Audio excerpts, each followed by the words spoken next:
September 21st, 1935, 6:47 a.m. The corner of 139th Street and Lenox Avenue, Harlem. Three men stumbled through the early morning fog. Their clothes were torn, blood stained their shirts.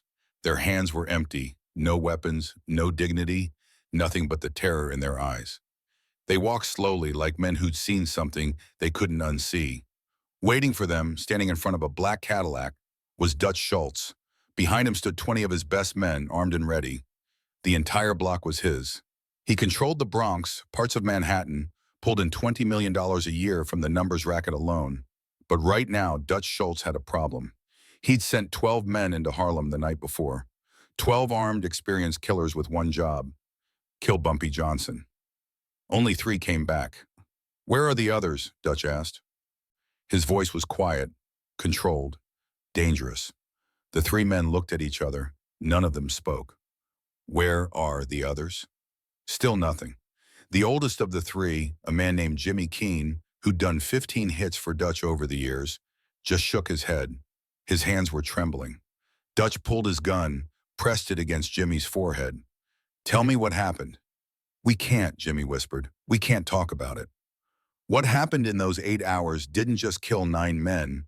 It ended Dutch Schultz's dream of controlling Harlem, and it turned Bumpy Johnson into something even the 5 families would respect. This is the story of how one man outsmarted 12 killers without firing a single shot, and why the 3 survivors would rather face Dutch Schultz's rage than ever speak about what they saw that night. But before I tell you exactly what happened in those dark Harlem streets, do me a favor, hit that subscribe button right now. I'm bringing you the real, untold stories of organized crime history that nobody else is talking about. The stories that got buried, forgotten, or deliberately hidden. And drop a comment below. I really want to know where in the world you're watching this from. Are you in New York where this all went down? London, Lagos, Tokyo? Drop your city or country in the comments. I love seeing how far these stories reach. Now let me take you back to where this all started. Dutch Schultz wasn't just any gangster. By September 1935, he was one of the most powerful criminals in New York City. His real name was Arthur Flagenheimer, but everybody knew him as Dutch. He controlled the numbers racket, an illegal lottery system, across the Bronx and major parts of Manhattan. The money was staggering, $20 million a year. In 1935 dollars, that's the equivalent of over $400 million today. He had judges on his payroll, cops, politicians. He paid $5,000 a week just for police protection in certain precincts. Dutch ran his operation through fear. You paid him his cut or people got hurt. Shop owners, numbers runners, anyone who thought they could operate independently, Dutch crushed them, publicly, violently, as an example. And he wanted Harlem. Harlem was different. Harlem had Stephanie St. Clair, the woman they called Madam Queen. She ran the numbers game in Harlem since the 1920s, and she was brilliant. More importantly, she had protection, real protection. She had Bumpy Johnson. Ellsworth Raymond Bumpy Johnson was 30 years old in 1935. He'd been working with Stephanie for 6 years, and he wasn't like other muscle. Bumpy was strategic, patient. He understood that power in Harlem didn't come from fear. It came from respect, from protecting the community, from being smart. The shop owners in Harlem trusted Bumpy. The numbers runners trusted him. When Italian mobsters tried to muscle their way in, Bumpy didn't just fight them, he outsmarted them. He knew their movements before they made them. He had information they didn't, and that drove Dutch Schultz crazy. Dutch had tried the business approach first. In July 1935, he sent word to Stephanie St. Clair: work with him or face the consequences. She sent word back through Bumpy: Harlem doesn't need your kind of business. That was bold. Nobody told Dutch Schultz no. Then came August 15th, 1935, a Saturday night. One of Dutch's collectors, a man named Sal Benedetto, came to Harlem with 4 men to collect protection money from a barbershop on 135th Street. The owner, Marcus Williams, had been paying Dutch $50 a week for 3 months. Marcus refused to pay that night, said the money was going to someone else now. Sal made a move to rough Marcus up. Before he could touch him, 3 men stepped out from the back of the shop. One of them was Bumpy Johnson. What happened next, witnesses would talk about 4 years. Bumpy didn't pull a gun, didn't make threats. He simply said to Selm, "This shop is under Harlem's protection now. You can walk out or we can have a conversation about respect." Sal was used to people backing down. He pulled his gun. Bumpy moved faster. Within 10 seconds, Sal was on the ground, disarmed, and the 4 men with him were looking down the barrels of 3 pistols. "Tell Dutch," Bumpy said, "that Harlem handles its own business." Then Bumpy did something that would seal his fate. He took the $15,000 Sal was carrying, the entire week's collections from Dutch's Harlem operations, and handed it to Marcus Williams. "Distribute this to every shop owner on this block who's been paying Dutch protection money," Bumpy said. "Tell them it's returned with interest. Tell them they don't pay nobody unless they choose to." The message hit the streets within hours. By the next morning, every numbers runner, shop owner, and street hustler in Harlem knew. Bumpy Johnson had just humiliated Dutch Schultz. Dutch's reputation, the thing that kept his empire running, took a massive hit. Other territories started watching. If Harlem could stand up to Dutch Schultz, maybe they could too. Dutch couldn't let that stand. But Dutch made one critical mistake in his planning. He thought Bumpy Johnson was just another street tough who got lucky. He thought 12 armed men, experienced killers, would be more than enough. He thought wrong. September 20th, 1935, 10 p.m., Dutch's operation headquarters, a warehouse in the Bronx. 12 men sat around a table. These weren't common thugs. Dutch had handpicked them, professionals, men who'd killed before and would kill again. There was Jimmy Keene, 42 years old, 15 successful hits. Tony the Knife Marchetti, 28, known for close quarters work. Eddie Schulman, Dutch's most trusted enforcer. Vincent Rossi, Paul Dietrich, Charles Fat Charlie Benedetto, Sal's older brother, who had personal reasons to want Bumpy dead. The list went on. 12 men, 8 carried revolvers, 4 had Thompson submachine guns. They were armed like they were going to war, because that's what Dutch thought he was sending them to. "I want him dead by dawn," Dutch said. He slapped a photo of Bumpy Johnson onto the table. "I don't care how you do it. Make it public. Make it loud.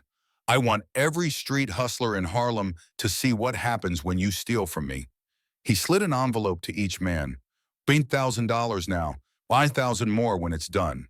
$60,000 total. In 1935, that was serious money. More than most of these men made in a year. Eddie Schulman spoke up. "What about his crew? How many men does he have?" "Doesn't matter," Dutch said. "You got 12 guns, you got surprise, you got me behind you. Bumpy Johnson is one man. You find him, you kill him, you get out. Simple." It wasn't simple, and Dutch should have known that. See, Dutch ran his empire on fear and money. Those were his tools. Pay enough, scare enough, and people fell in line. But Harlem didn't work that way. Harlem worked on respect, on loyalty, on something Dutch never understood. Bumpy Johnson didn't control Harlem. He protected it.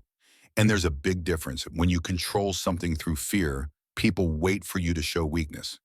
But when you protect something, when people trust you, when they know you're there for them, they protect you back. Dutch's 12 men had no idea they were walking into a neighborhood where every shopkeeper, every numbers runner, every street kid was part of Bumpy's intelligence network. The plan was straightforward. Split into 3 groups of 4. Search 3 known locations where Bumpy was frequently spotted. The Cotton Club on 142nd Street, an apartment building on 127th where he supposedly kept a room, and a warehouse near the Harlem River. Move fast, hit hard, be out before sunrise. At 10:45 p.m., the 12 men loaded into 3 separate cars. They checked their weapons. They went over the plan one more time. By 11:15 p.m., they were crossing into Harlem. What they didn't know, what Dutch didn't know, was that Bumpy Johnson had been expecting them. Not specifically these 12 men. Not this exact night. But Bumpy knew Dutch would try something. He'd known it since the moment he took that $15,000 from Sal Benedetto. And Bumpy Johnson always prepared for what he knew was coming. The phone call came at 11:15 p.m. A bartender at a spot on 100th Street where some of Dutch's men had been drinking earlier that evening. He called a number, spoke 3 sentences, Hung up. 2 minutes later, another call. A parking attendant who'd watched 12 men load into 3 cars. Another 3 sentences. By 11:30 p.m., Bumpy Johnson knew how many men, knew they were split into groups, knew they were looking for him at specific locations. Bumpy Johnson didn't run, didn't hide, didn't panic. He made a phone call of his own.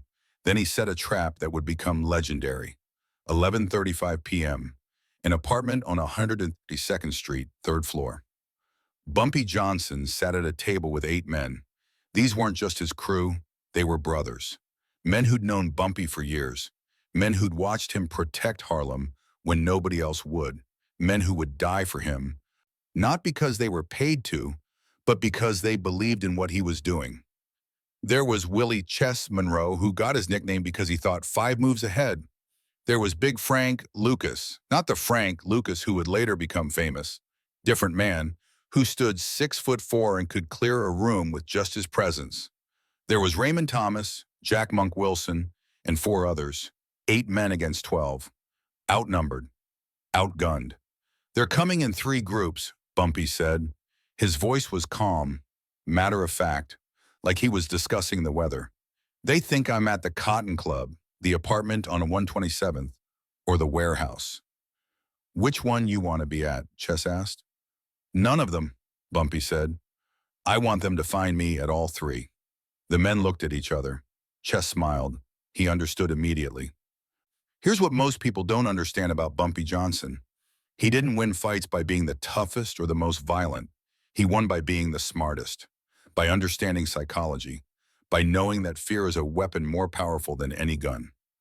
"We're not trying to kill all 12, Bumpy said.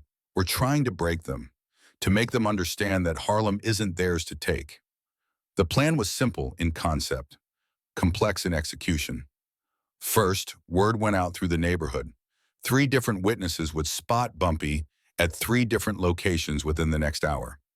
Dutch's men would hear these sightings. They'd split up to chase them down. That's what Bumpy was counting on. Second, each location would be a test, not just a fight, but a lesson.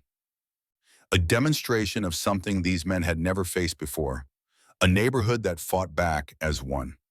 Bumpy made phone calls, quick, efficient. By midnight, 20 more men were positioned, not fighters, most of them, shop owners, bartenders, working men who carried weapons but had day jobs, men who trusted Bumpy to protect their community, and they were ready to protect him. The Cotton Club was first. Bumpy made sure word leaked out that he'd been seen going in the back entrance at 11:45 p.m., that he was meeting someone on the 2nd floor. The apartment on 127th was next. A neighbor accidentally mentioned to the wrong person that she'd seen Bumpy going up to apartment 3TC around midnight. The warehouse got the 3rd rumor.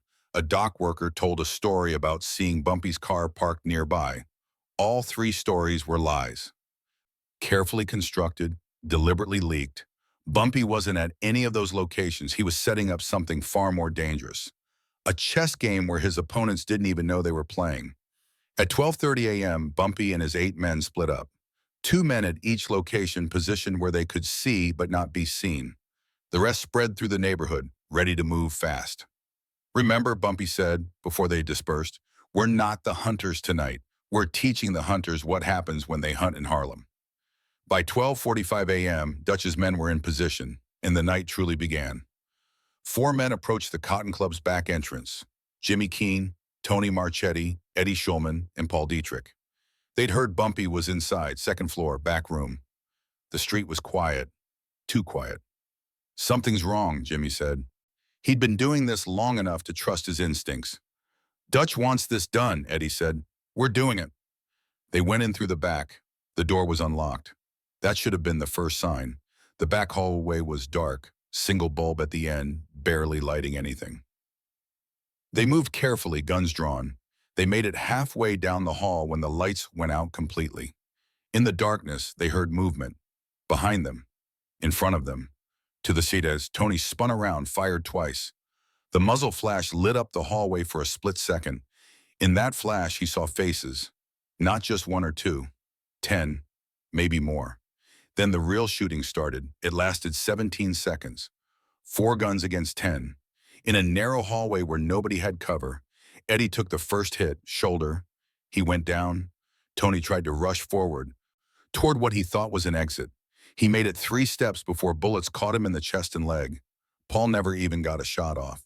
2 rounds, center mass. He was dead before he hit the ground. Jimmy Keene did the only thing that made sense. He dropped his gun and put his hands up. "Don't shoot," he yelled. "I surrender. I surrender." The lights came back on. 10 men stood in that hallway. Shop owners, bartenders, a postal worker, 2 janitors, working men with pistols and shotguns protecting their neighborhood. Standing at the far end, watching, was Chess Monroe. "You tell Dutch Schultz," Chess said to Jimmy, "that this is what happens when you come to Harlem. You tell him Bumpy Johnson says hello." Eddie was still breathing, barely. They left him there with Tony and Paul's bodies. Jimmy Keene walked out that back door alone, unarmed, covered in his friend's blood. First location, 3 dead, 1 wounded survivor. But the night was just beginning. 5 men entered the apartment building on 127th Street, Fat Charlie Benedetto leading them, wanting revenge for his brother. Vincent Rossi, Charles McGowan, Thomas Little T. Richards, and Angelo Paletti. They'd gotten word Bumpy was in apartment 3C. They moved up the stairs, spread out, professional. The building was old, narrow stairwell, creaking wood floors, 5 floors total, apartments on each side of a central hallway. They reached the 3rd floor. Apartment 3C was at the end of the hall. Fat Charlie knocked. "Building inspector. Need to check your water." No answer, he kicked the door in. The apartment was empty. Furniture, but no people. No lights, no sign anyone had been there in hours. "We've been set up," Vincent said. That's when they heard it. Behind them, the sound of footsteps. Lots of footsteps. They turned around. The hallway was full. Men coming up the stairs. Men coming from other apartments. Men appearing from everywhere. Big Frank Lucas stood at the front. 6'4", 240 pounds of muscle and rage. "You're looking for somebody?" Frank asked. Fat Charlie raised his Thompson. Before he could fire, Frank moved. For a big man, he was impossibly fast. He grabbed the barrel, yanked it upward. The gun went off, tearing holes in the ceiling. Then the others moved in. So what happened in that hallway wasn't a gunfight. It was a slaughter. 5 men trapped in a narrow space against 15 who knew every inch of that building. Angelo never even got his gun out. He turned to run and took 4 bullets in the back. Thomas tried to fire down the stairwell. Someone above him, a resident of the building, shot him twice from apartment 4A's doorway. Charles McGowan lasted the longest. He managed to get back into apartment 3C, tried to barricade himself. They dragged him out. He fought hard, died harder. Fat Charlie took a bullet in the gut. He collapsed against the wall, bleeding out. Vincent Rossi made a decision. He threw his gun down, put his hands up. "Please," Buddy said. "Please, I got kids." They let him live. But not before Jack Monk Wilson leaned in close and said, "You go back to Dutch. You tell him what you saw here. You tell him this is just the beginning." Second location, 3 more dead. 1 wounded who would die before reaching a hospital. 1 survivor, 9 men down, 3 still alive. And Dutch's remaining group had no idea what was happening to their friends. The last 3 men, Jake Morrison, Pete Sullivan, and Bobby the Greek Stavros, had been searching for hours. They'd heard nothing from the other groups. Radio silence. That should have told them something. They approached the warehouse near the Harlem River carefully. This was supposed to be where Bumpy stored goods, kept some of his operation running. The door was open, a light on inside. "Could be a trap," Pete said. "Everything tonight's been wrong," Bobby agreed. "We go back to Dutch empty-handed. We're dead anyway," Jake said. "Let's finish this." They went in. The warehouse was huge. Shipping containers, wooden crates, shadows everywhere. 1 light hanging in the center, illuminating a small, clear area. And in that area, sitting calmly in a wooden chair, was Bumpy Johnson. He was alone, no gun visible, just sitting there, reading a newspaper. "Evening, gentlemen," Bumpy said without looking up. "I've been waiting for you."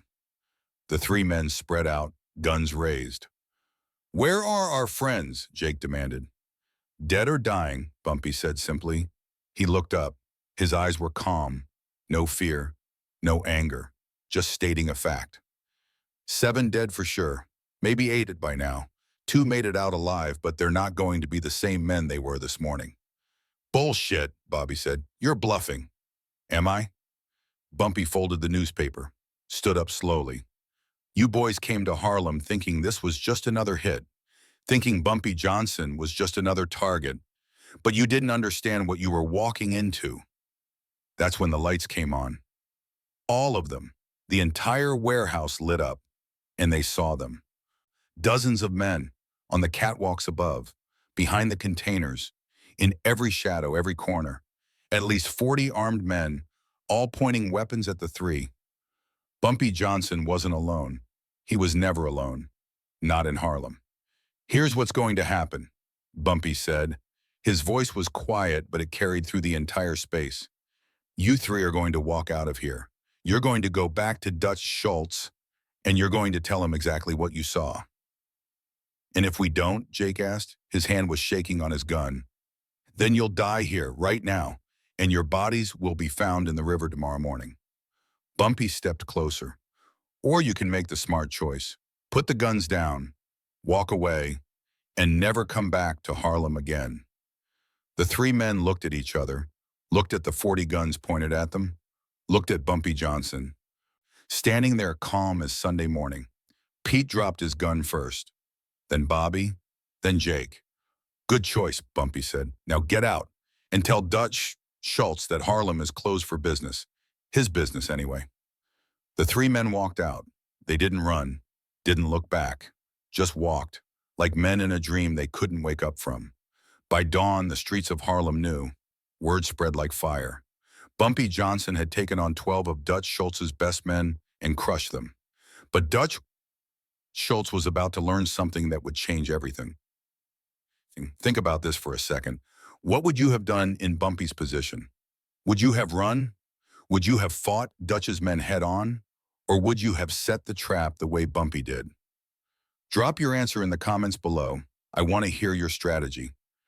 And stick with me, because what happens next is when everything Dutch Schultz built starts to crumble. September 21st, 1935, 6:47 a.m. back where we started, 3 men stumbling through the early morning fog. Jimmy Keene, Vincent Rossi, Pete Sullivan, 3 survivors out of 12. Dutch Schultz stood in front of his Cadillac, surrounded by 20 armed men, waiting for an explanation. Where are the others? He asked again. Jimmy looked at the ground. His hands were still shaking. He'd seen Tony Marchetti die in front of him, seen Eddie Schulman bleeding out, walked through a hallway filled with 10 guns pointed at his head. Dead, he said finally. Most of them are dead. How? Dutch's voice got quieter, more dangerous. We walked into something, Vincent said. It wasn't just Bumpy, it was everyone. The whole neighborhood. They were ready for us. They knew we were coming. That's impossible, Dutch said. It happened, Pete said. He looked up, met Dutch's eyes. We found Bumpy at the warehouse. He was sitting there, waiting, had 40 men with him. Maybe more. They had us from every angle. He let us go, said to tell you that Harlem is closed for business. Dutch's face went red, then white. He grabbed Jimmy by the collar. You're telling me that 12 of my best men got killed and you 3 just walked away?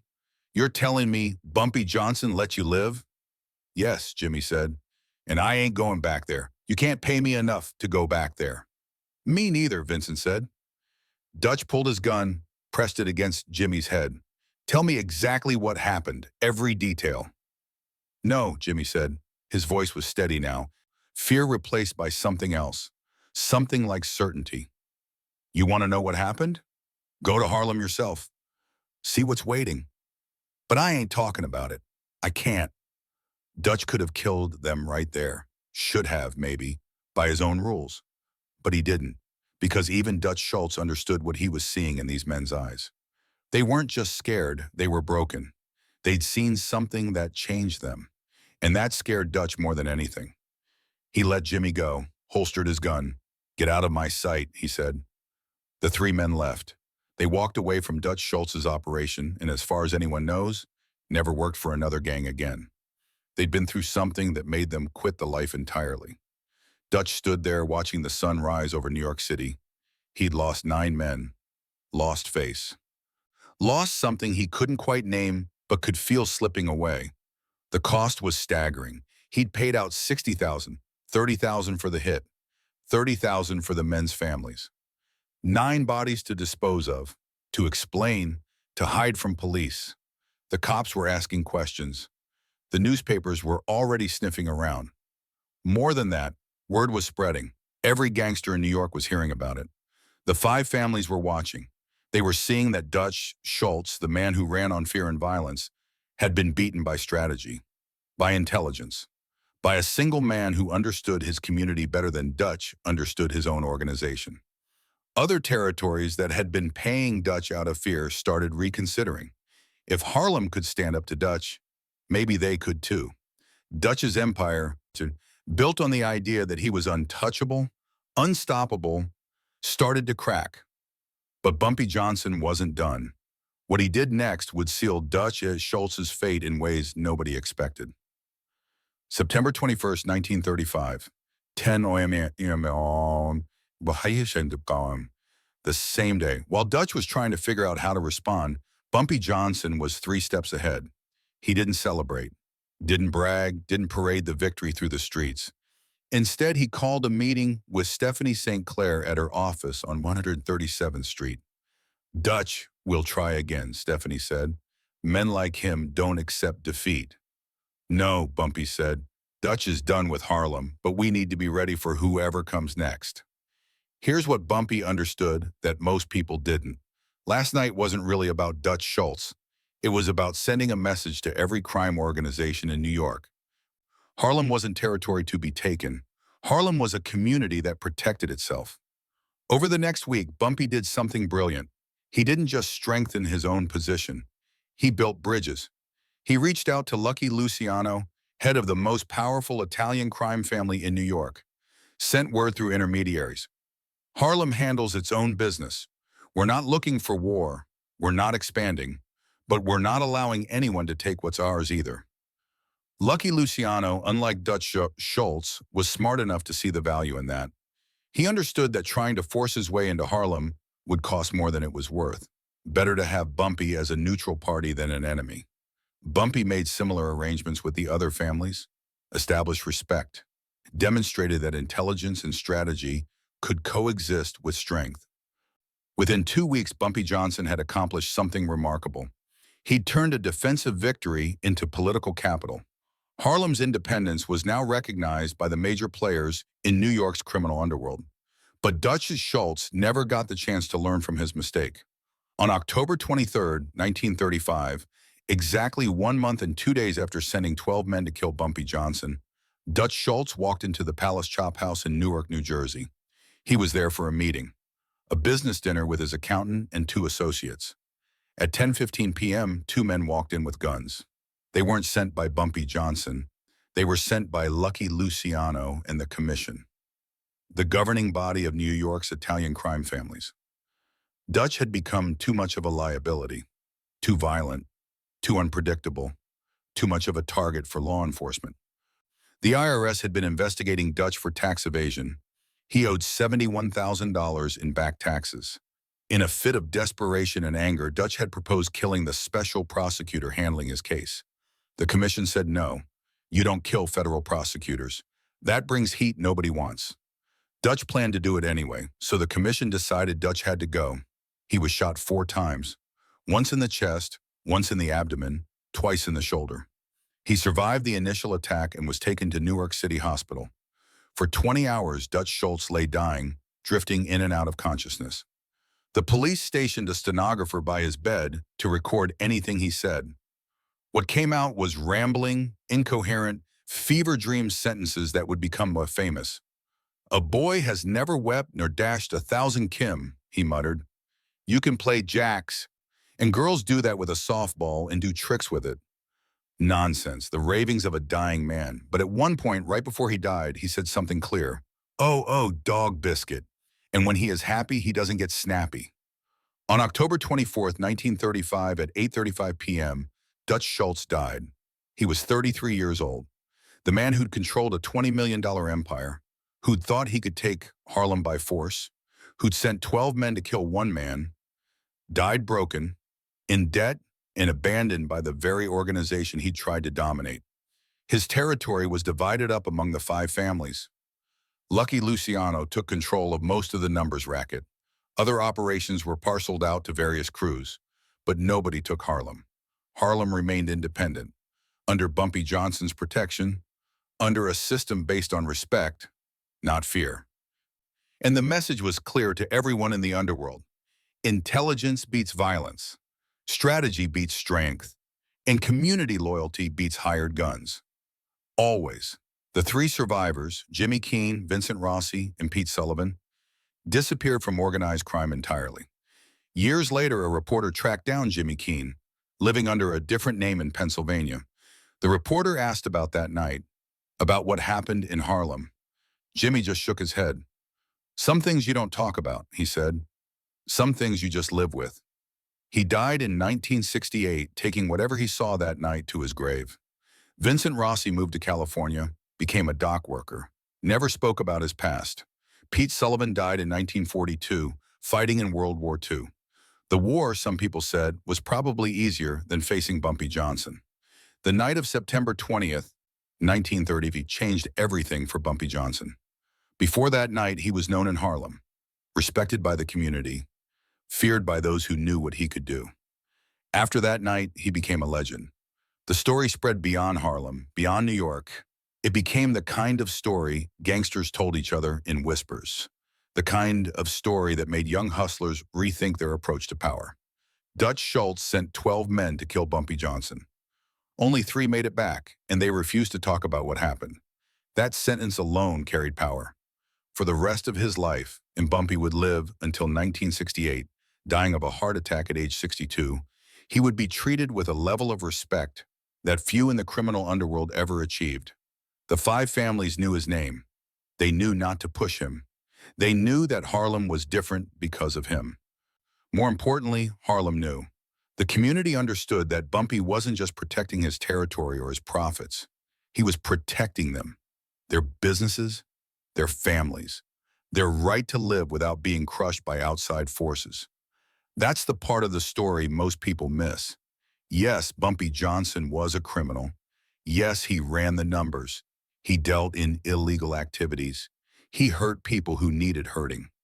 But he also did something remarkable. He proved that you could be powerful without being a tyrant, that you could control territory without crushing the people who lived there, that intelligence and strategy were worth more than any gun. The blueprint Bumpy created that night, using community intelligence, fighting smart instead of hard, turning defense into political capital, would be studied and copied for decades.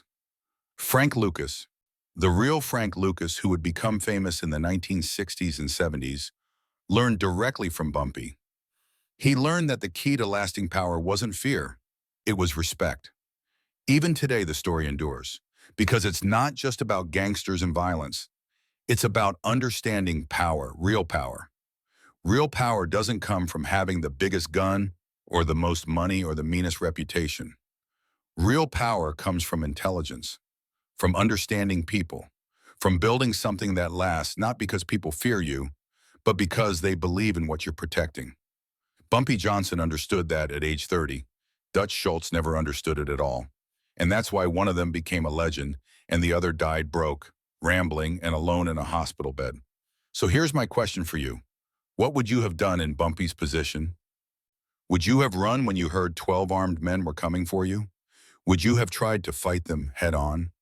Or would you have done what Bumpy did? Turn your neighborhood into a fortress? Use intelligence instead of violence? And teach your enemies a lesson they'd never forget? I really want to hear your thoughts. Drop your answer in the comments below and tell me, where in the world are you watching this from? Are you in New York where all this went down? London? Toronto? Sao Paulo? Lagos? I love seeing how these stories reach across the globe. Drop your city or country in the comments. If you made it this far, you're clearly hungry for real history, the stories that don't get told, the strategic genius behind the violence, the intelligence that built empires.